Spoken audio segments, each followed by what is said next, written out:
Então, voltando ao ponto, os juízes não se prestam a trabalhos de assessoria, ou de ministro, ou de auxiliar, ou de qualquer coisa em que haja subordinação. Serão sempre péssimos auxiliares, por um vício profissional. É tratado de excelência desde que entrou na magistratura, 20, 30 anos, 40 anos, no meu caso, chamado de excelência, dando a última palavra, julgando, decidindo. Isso não tem nenhuma importância em termos do mundo. Mas para as pessoas ali, autor e réu, apelante e apelado, que estão submetidos à sua jurisdição, você é o sujeito mais poderoso do mundo. Eu lembro o susto que eu passei durante 12 anos em que eu fui réu numa ação de danos morais. Eu vendo aquelas manipulações, por ser juiz, né? Eu conheço o outro lado. E eu via aquilo, mas eu nunca saí dos meus princípios. Um deles é de não pedir nada a ninguém, especialmente me valendo do cargo, especialmente em meu próprio interesse. É por isso que podem não gostar de mim, mas me respeitam. É o que eu quero. Eu não quero casar com ninguém, não quero fazer amigos nessa altura da vida e influenciar pessoas. Então, eu estou muito satisfeito se me respeitarem. E se não me respeitarem, eu não me importo em pagar mais uma indenização. Entendeu? Então, o dinheiro é um bem mágico. É justamente para resolver esses problemas. Então, voltando ao ponto, os juízes, então, são péssimos assessores. E o presidente, que é um homem sábio, me ouviu e não concluiu a sua proposta. Porque ele sabia que eu ia perder a eleição. Ele sabia, eu não sei como, mas ele sabia. Inclusive, até ao sair do palácio, no gabinete de Sua Excelência, onde eu tinha uma audiência na pauta oficial, que é publicada na internet, no Diário Oficial, eles me propuseram de eu descer pela garagem. Eu nunca saí pela porta dos fundos, eu entrei pela porta principal, eu saio pela Puerta Grande, como se diz nas corridas de touros. Eu saio pela Puerta Grande. Eu não saio corrido, nem escondido em lugar nenhum. Eu não vim fazer nada errado. Eu não vim aqui pedir nada, nem o presidente me pediu nada. Então, até porque não tinha nada para me pedir. Havia só uma simpatia mútua com amigos comuns e ele me convidou para ir lá para batermos um papo. Foram 2h20, das mais divertidas, porque realmente nós temos que admitir que o sujeito que chega à presidência da República tem alguma coisa melhor do que nós. No mínimo, sorte. No mínimo, né? Eu prefiro sempre acreditar que tem mais coisa, porque são 210 milhões. Ele está lá e eu não estou, né? E todos nós nos achamos os melhores do mundo. É assim, pelo menos, que a gente vai se convencendo ao longo de longo tempo na magistratura. Mas é aquilo que eu disse. Eu tenho ideias preconcebidas, mas são administradas. Uma delas é justamente essa, de não me achar melhor porque sou juiz. Eu sou melhor porque passei no concurso, mas não porque sou juiz. Eu sou melhor porque eu julgo no prazo, mas não porque sou juiz. Eu sou melhor porque eu cumpro meu dever. Eu sou melhor porque eu não faço promessas a ninguém. Eu julgo, eu decido. Eu não manipulo a delegação que eu tenho do Estado em meu favor próprio. Eu moro na mesma casa que eu morava quando entrei na magistratura. Então, isso é a tranquilidade. O bom se todos os juízes pudessem falar assim, com esse tom quase desaforado. Então, eu vou lembrar aqui, concluindo, o que eu falava sobre Pinheiro Machado, eu preferi me dedicar ao que eu escolhi, que era ser juiz. Eu entrei no Ministério Público porque foi o primeiro concurso para cargos da elite do serviço público do Estado que abriu depois que eu me formei em dezembro de 73. Eu não estava desempregado, eu, aliás, tinha um bom emprego, eu tenho carteira assinada como advogado da Veplan, tinha como assessor jurídico do secretário de Estado de Justiça, por nomeação feita pelo Almirante Faria Lima, por intercessão no Almirante Rafael de Azevedo Branco, cuja mulher era amiga da minha mãe. Aí realmente foi o prestígio familiar, como também foi o emprego no IBC. Logo que me formei, eu fui nomeado como advogado do IBC, porque lá pontificava como presidente um colega de Câmara dos Deputados do meu avô materno, constituinte de 46, que morreu como prefeito de Curitiba. Então, aí as ligações de família serviram no início da minha carreira. Depois foi tudo, meu querido Fábio Dutra, foi tudo, como dizia Hernán Cortés, contando as suas aventuras ao rei da Espanha. Majestad, avançamos a punhetaços de espada. Então, comigo, sempre foi muito difícil. E não por culpa dos outros, por culpa desse gênio bom que você está vendo, né? Ninguém aguenta um indivíduo falando nesse tom, a não ser os amigos. A generosidade dos amigos, a boa vontade dos amigos, ou até, vamos dizer a verdade, a paciência dos amigos. Então, voltando ao ponto, eu nunca me dediquei aos estudos do direito, porque enquanto a turma faz isso, não dá sentença, não julga, se afasta da jurisdição. Daí o paralelismo que eu fiz com o senador Pinheiro Machado. E quando o senhor aprendia a falar bonito, quer dizer, quando o senhor fazia mestrados e doutorados, né, com licenças maravilhosas, eu estava lá na linha de frente, em Duque de Caxias, em Nova Iguaçu, em Niterói, em Petrópolis, como juiz, virando noite no júri, com muito gosto. Eu fazia e faço o que eu gosto. Por isso, quando me perguntam, muito trabalho, Bernardo? Eles falam assim. Não, eu tenho 51 anos de serviço. 51. Eu trabalho desde 10 de setembro de 69. Nas fileiras, na advocacia, no Ministério Público, no IBC e por aí vai, mas grosso mesmo na magistratura, 38 anos. Podia estar aposentado desde 98, né? 30 anos, 69, né? É isso aí, 98. Mas não estou. Agora eu pensei, vou me aposentar, mas hoje em dia, enquanto não se resolver esses penduricalhos da magistratura, quem puder ter tempo, eu ainda tenho 3 anos no tribunal, e na minha querida 10ª Vara Civil do Tribunal de Justiça, onde eu não tive os votos dos integrantes, porque eles não queriam que eu fosse corregedor, muito menos que eu fosse presidente. Foram os únicos que me desestimularam a isso, porque eles queriam continuar comigo lá na 10ª Câmara. E agora eu vou ter alegria, uma alegria realmente profissional, de trabalhar entre pessoas corretas e amigas, que são os julgadores da 10ª Câmara. Então, voltando ao ponto, eu sempre me dediquei à magistratura como uma amante. Nós nos dedicamos mais às amantes do que às esposas.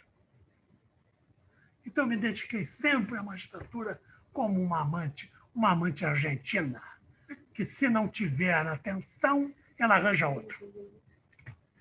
Eu tenho ciúme da magistratura como quem tem ciúme de um amante jovem, evidentemente. Então, isso aí é assim que funciona. Os juízes têm que ter gostado do que fazem e têm que ser incorruptíveis, como Robespierre, l'incorruptible. Até os inimigos tinham raiva e o guilhotinaram, mas nunca o acusaram de desonestidade, de nepotismo, de fraude ou de charlatanismo. Esse é o orgulho que eu tenho de ser juiz, meu querido Fábio Dutra. São essas coisas que eu falo, às vezes eu dá a impressão que eu me perco, mas o norte é um só. A paixão que eu tenho pela magistratura, porque não foi fácil. E não foi fácil. A coisa que mais me irrita, meu querido Fábio, são indivíduos que tomam atitudes, que jogam duro, e que depois, quando o adversário ou o inimigo, às vezes oculto, às vezes escondido é uma coisa, oculto é outra. Às vezes tocaiado,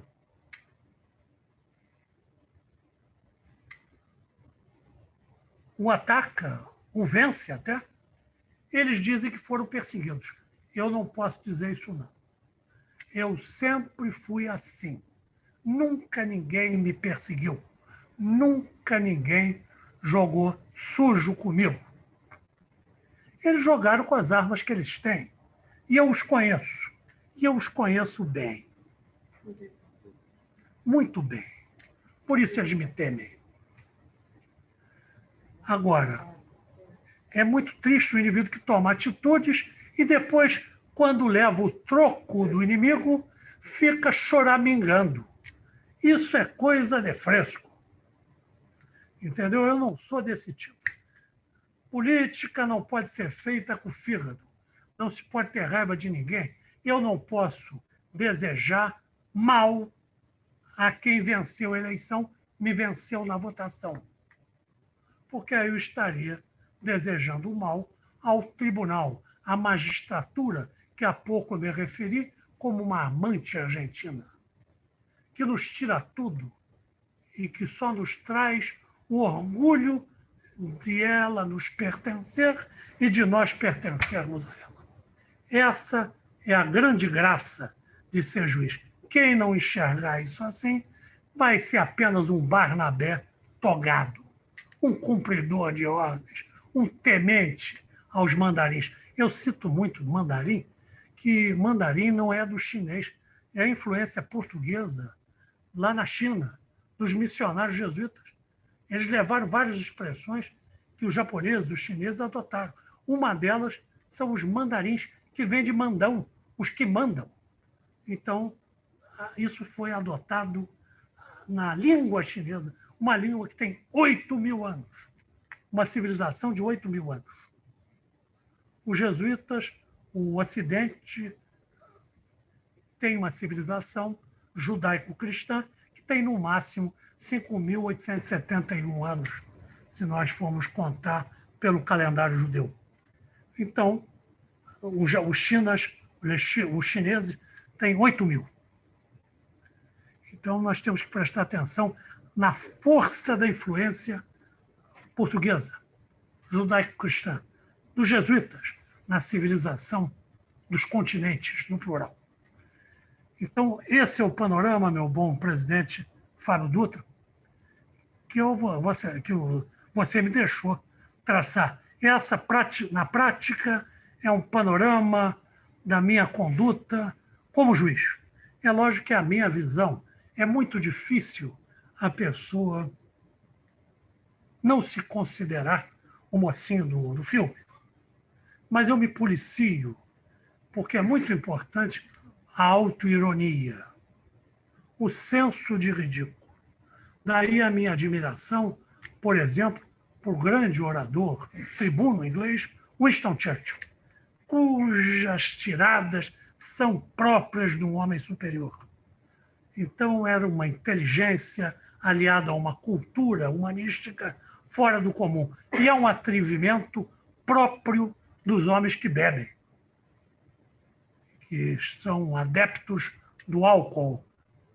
Eu não disse que ele era alcoólatra, eu disse que ele bebia de manhã, de tarde e de noite. E fumava feito um doido. Eu não bebo, já bebi, parei de beber tem uns 30, 40 anos, quando casei. Minha mulher me salvou da bebida e das brigas que a bebida gera. Então, eu não bebo há muitos há décadas. E também nunca fumei porque eu tenho os pulmõezinhos fracos. Entendeu? Nem Covid me pega. Então é isso, meu querido Fábio. Eu estou vendo que os seus auxiliares devem estar fazendo aí. Corta.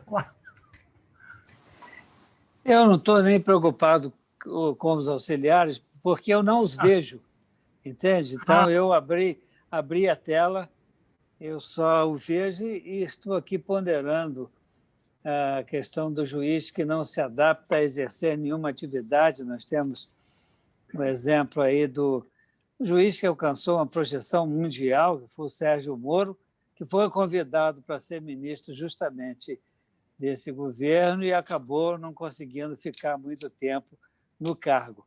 Mas se a gente se acostuma a ser... Eu evito falar, até porque ele é do Paraná. Eu nasci no Rio de Janeiro, mas minha família é toda do Paraná e do Rio Grande. Então, agora, isso aí são decisões que o indivíduo só pode explicar para ele mesmo quando faz a barba. Eu não sei, um juiz de carreira, eu não gosto de comentar. Aliás, a Loman até proíbe que eu faça esse tipo de comentário. Mas ele não é mais juiz de carreira, ele já pediu demissão, ele saiu, ele exerceu. Ele hoje é um advogado, é um político. E ele pode ser citado porque ele alcançou uma projeção que daqui a 20, 30, 40 anos, com certeza, ele será lembrado como um magistrado que... Sem nenhuma hipomérito. Com certeza. Mas essa história de ser chamado de excelência, às vezes, nos traz problemas até em casa, com a mulher, porque a gente se acostuma, incorpora o personagem, chega em casa, ela justamente não leva muita fé na nossa excelência. Você chegou assim, você confessou aí que a sua mulher te mandou parar de beber e acabou há 40 anos. A minha mulher, mais ou menos por aí. Dura comigo em matéria de disciplina de remédios, de não aceitar provocações e tal. Isso. Ela é mais sagaz do que eu quanto a isso. Agora, com relação... Isso me lembra, tem um juiz excelente, desembargador aposentado, um homem muito inteligente, muito meu amigo. Ele é o único sujeito elogiado por um preso político no livro do Fernando Gabeira, um homem muito inteligente, Fernando Bandeira, né? Fernando Gabeira, muito inteligente, está a gosto ouvi-lo.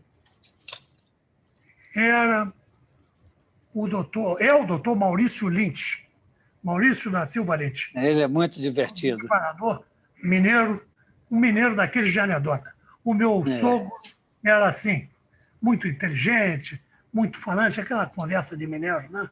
Você não sabe se ele está subindo ou descendo a escada. Você encontra ele no meio da escadaria, ele fala, mas não se compromete com nada. O Maurício é um homem muito bom. Eu gosto muito do Maurício. Eu não o vejo há algum tempo. A última vez que eu o encontrei foi aqui, ele indo para pegar um papel na mútua. Foi no corredor. E ele com a sua boina de velho policial. E ele foi elogiado no livro Que é Isso, Companheiro, pelo Gabeira, porque ele foi comissário do DOPS. Na época, a carreira da polícia na antiga Guanabara começava com o comissário, delegado substituto, delegado titular. E ele estava na polícia política, no DOPS. E o Maurício da Silva Lynch é um homem culto, muito preparado. Dá gosto conversar com ele, porque você aprende, você ganha o dia. E nós fomos juízes ao mesmo tempo nas varas de falência da comarca da capital. Ele na segunda e eu na sexta, onde eu fui juiz durante quase 10 anos, 9 anos de quebrado. E nós conversávamos, às vezes, à tarde, e era uma conversa muito boa.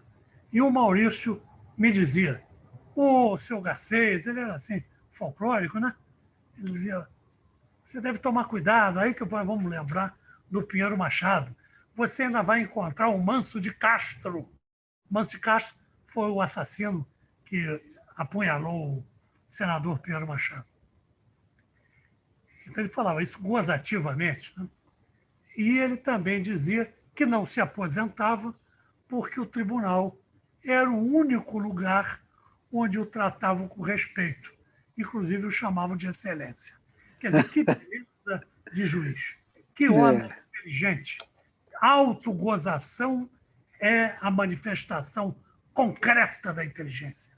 Ele tinha o senso crítico de se levar na piada, né? Para não ser levado na piada pelos outros, porque aí fica muito mais ridículo quando nós conhecemos quem são aqueles sepulcros caiados. Nós sabemos de onde vem a riqueza deles, de onde vem a arrogância deles. Então, isso que é importante. E eles ficam se levando a sério. E no fundo, e às vezes até no raso, com medo de serem desmascarados em público por algum desaforado.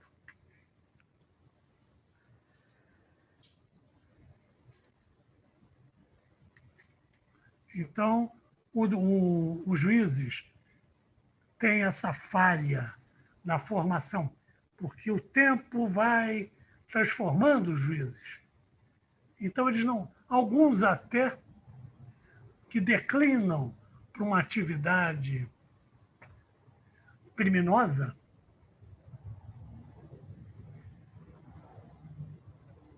gerada pela má formação e também pelo senso de impunidade. Estímulo. E também pelas amizades que prometem cobertura. Então, esses juízes perdem o senso. Perdem o senso porque eles não foram treinados, eles não têm uma formação humana, humanística e religiosa.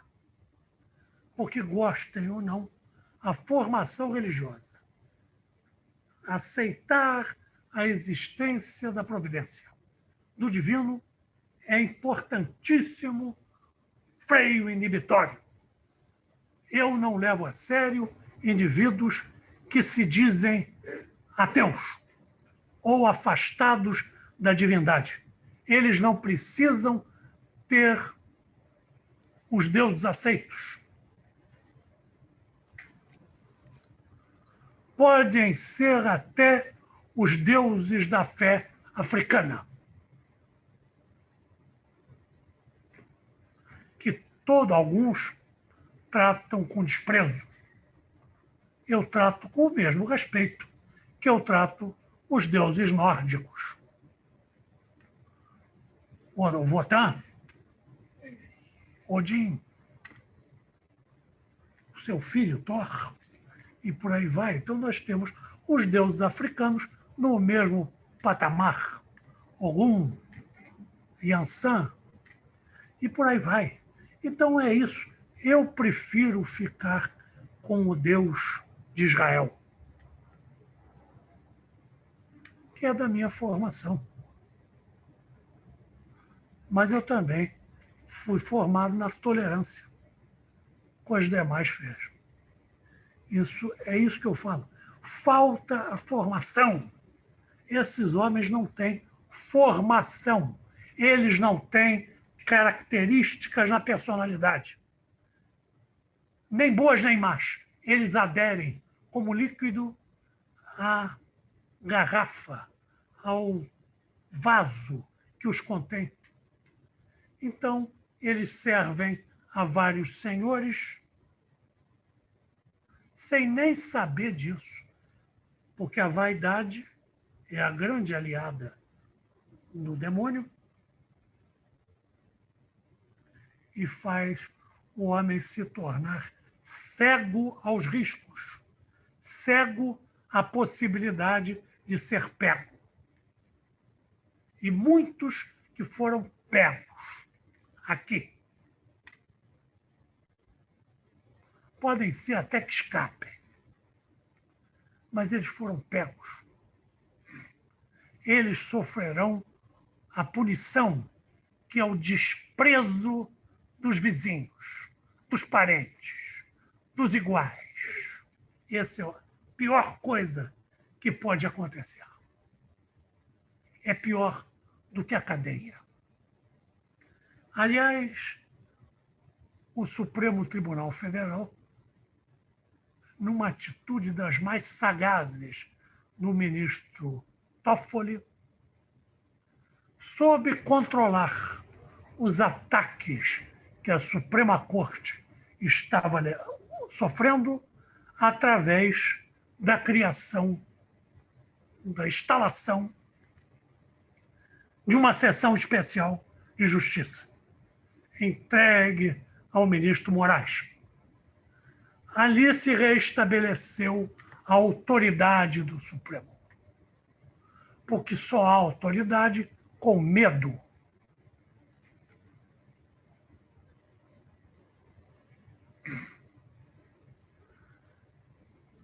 E só tem medo quem tem o rabo preso, quem sabe que está ofendendo as estruturas da República. Uma delas é o Poder Judiciário. Então, foi um momento iluminado no ministro Toffoli, quando reestabeleceu a autoridade do Supremo através de uma interpretação inteligente do regimento interno, coisa que só pode ser feita numa grande democracia como é o Brasil. Né? Que coisa bonita, que beleza, a que ponto chegamos. Espero que ninguém reclame quando o inimigo usar as mesmas armas.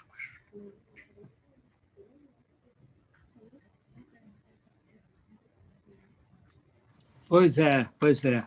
Mas o mundo vai se adaptando, se alterando, né? Hoje nós temos, ideologicamente, um presidente mais à direita, um pouquinho, temos o Supremo mais à esquerda, temos aí um Congresso que está, como nós temos visto, né? E mesmo aqui no Judiciário nós temos alterações. Eu achei interessante, eu recebi hoje um jornal do sindicato Sinterge, se despedindo, dizendo que está deixando de existir em razão de uma decisão tomada aqui pelo tribunal, quando da presidência da desembargadora Leila Mariano, que era justamente a figura quase centenária do escrivão. Não temos mais escrivão, então não temos mais sindicato dos escrivães. Então, eles estão fechando as portas, ao que me parece, usando aqui uma frase: adeus, grande família forense, onde durante décadas demos o nosso suor, etc., etc. De tudo, somente existe uma exceção da indigitada gestão da desembargadora Leila Mariano, que encerrou nossa carreira na Justiça Fluminense. E eu perguntei a Vossa Excelência a respeito de uma atitude da Corregedoria em relação a uma ação menos censória, menos corretiva e mais, digamos, participativa. Vossa Excelência, em linhas gerais, atendeu aquilo que nós nos propusemos. Também me parece que uma indagação última que faria a respeito dessa convivência institucional, né? Corregedoria, presidência, e Vossa Excelência disse que no seu mandato não teve nenhum pedido que deixou de ser atendido, evidentemente pedido esse centrado, baseado na legislação vigente, e que, então, teoricamente, correu às mil maravilhas o relacionamento nesse período. Eu vejo que também Vossa Excelência contribuiu para esse nosso,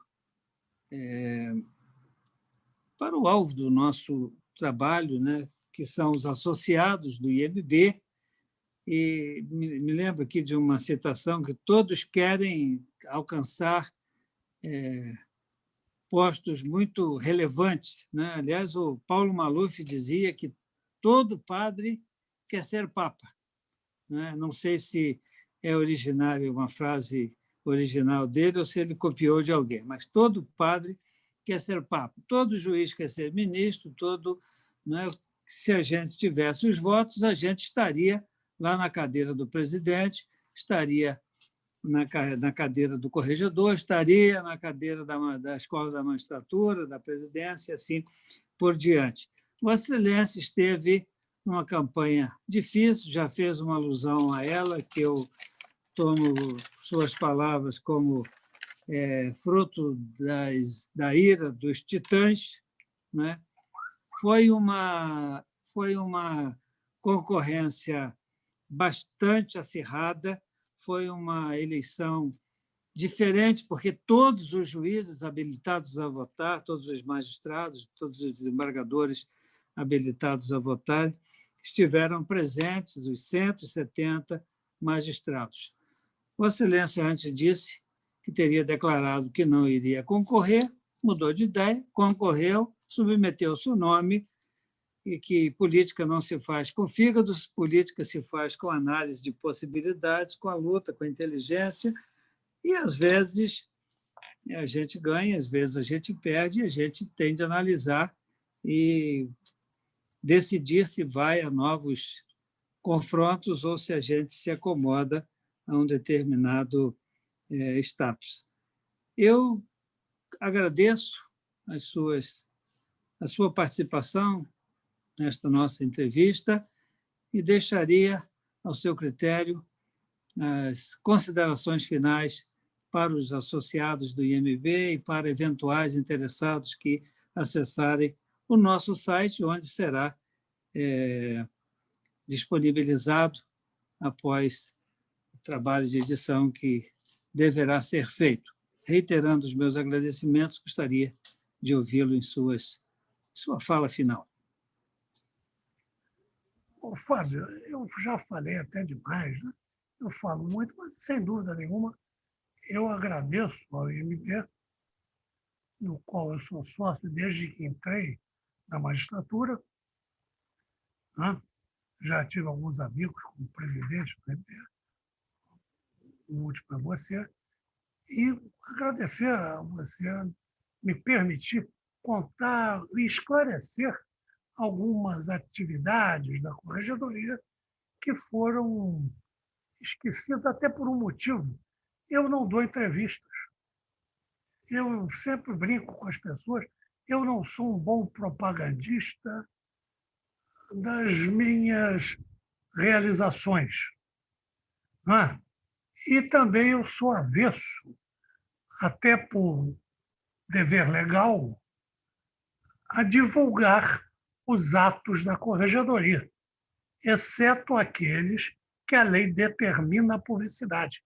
Mas existem atos que, por força do artigo 54 da LOMAN, são obrigatoriamente sigilosos, apesar desse sigilo ser só daqui para lá. De lá para cá, eles têm muito orgulho em publicar, inclusive, decisões inteiras. Mas isso não me afeta. Eu até gosto, porque quem me conhece sabe qual é a raiz daquelas decisões. E eu as prefiro publicadas claramente, porque elas não têm fundamento. Todas elas serão arquivadas, porque ainda há juízes nos tribunais de Brasília. Ainda há corregedores que são regidos pela Constituição e pelas leis. Então, essa parte toda, eu só tenho o agradecimento quase que pessoal a você. Agora, é lógico que o agradecimento primeiro é o presidente do MB. Agora, depois vem lá o meu agradecimento pessoal. Só você seria capaz de me permitir, no final do meu mandato, poder falar, explicar, ter aqui uma oportunidade de explicar essas nuances que às vezes ficaram ocultas. Primeiro, pela minha conduta autoimposta de não dar entrevistas, de não fazer autopropaganda, nem de posar em fotos com o riso ao var. Então, isso tem um lado negativo para quem aspira outros postos. Mas eu, por uma questão de personalidade, eu diria até de características da minha personalidade, forjada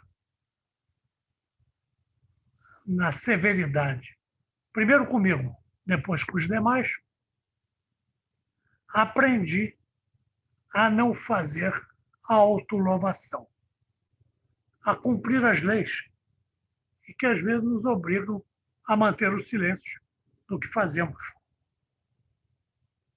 Mas eu tenho certeza, por isso eu dizia que não concorreria a mais nada lá naquele dia 10 de dezembro de 2018, porque eu sabia o que eu ia fazer. Como eu sabia o que eu ia fazer caso eu tivesse sido eleito presidente. Eu duvidava muito, porque eles também sabiam o que eu ia fazer. Entendeu? Esse que é o problema. Eu não escondo, eu não tenho duas caras, eu não sou um charlatão, eu não minto. Por isso eu tive quase metade dos votos do tribunal, sem ir fazer visitinha, sem prometer cargo para ninguém. Isso é um orgulho que eu tenho. E eu, como um apreciador das ações de cavalaria, nós todos sabemos que a cavalaria entra nas batalhas para decidi-las, mas a sua finalidade é apenas de apoio, ou para desbordar a linha, ou para levar em tranquilidade, ou para dar o golpe de graça. Então, nessa visão cavalariana, eu cumpri meu dever. Eu levei à intranquilidade aqueles que descumpriam as leis que juraram cumprir.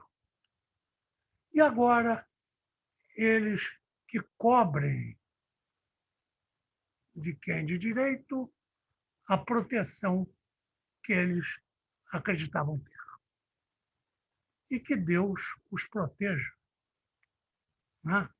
Isso eu não estou falando com ironia, porque seria um pecado tomar o nome de Deus em vão. Eu desejo realmente isso. E que a justiça divina seja feita. E que eu possa um dia encontrá-los na quinta bólgia, no quinto círculo do inferno de Dante, onde ficam os juízes injustos. Porque no sétimo círculo do inferno de Dante ficam os juízes venais. Eu prefiro encontrá-los. Veja a minha modéstia, eu estou aceitando encontrá-los no quinto círculo, aceitando que eu possa ter sido injusto. Mas se fui de boa fé. E fui respeitando os direitos que a lei dá aos investigados. Disso eu tenho orgulho. E eu sou o único responsável por todas as medidas que foram tomadas. Porque eu aprendi a não fugir aos meus deveres, muito menos às responsabilidades dos cargos que ocupei e que ainda ocupo. Porque eu continuo juiz se eu não morrer por mais 3 anos. Eu não tenho condições de abrir mão dessa vida maravilhosa, que é julgar os outros e ainda ser pago no fim do mês. Que delícia, né? Julgar os outros e ainda ser pago. Eu me divirto muito com pessoas que dizem: eu detesto julgar. O que é isso, rapaz? Nós ganhamos para julgar os outros com a técnica da lei, com a jurisprudência, com a doutrina, mas é sempre bom julgar.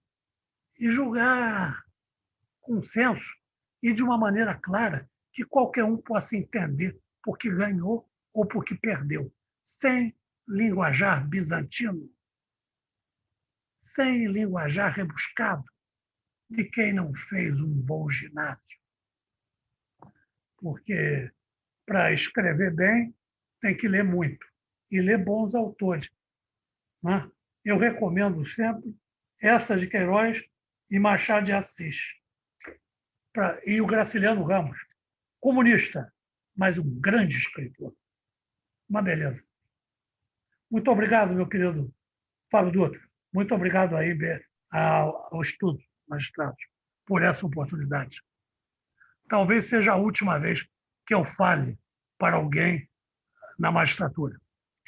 Certamente não vão me dar mais palanque. Muito obrigado, Bernardo. Um grande abraço. Sucesso ainda nesse tempo que lhe falta na corregedoria e também na sua carreira como magistrado. E a Deus pertence o futuro, né? E a nós conformarmos com as ordens que dele havemos de receber. Muito obrigado mais uma vez, tudo de bom, um grande abraço.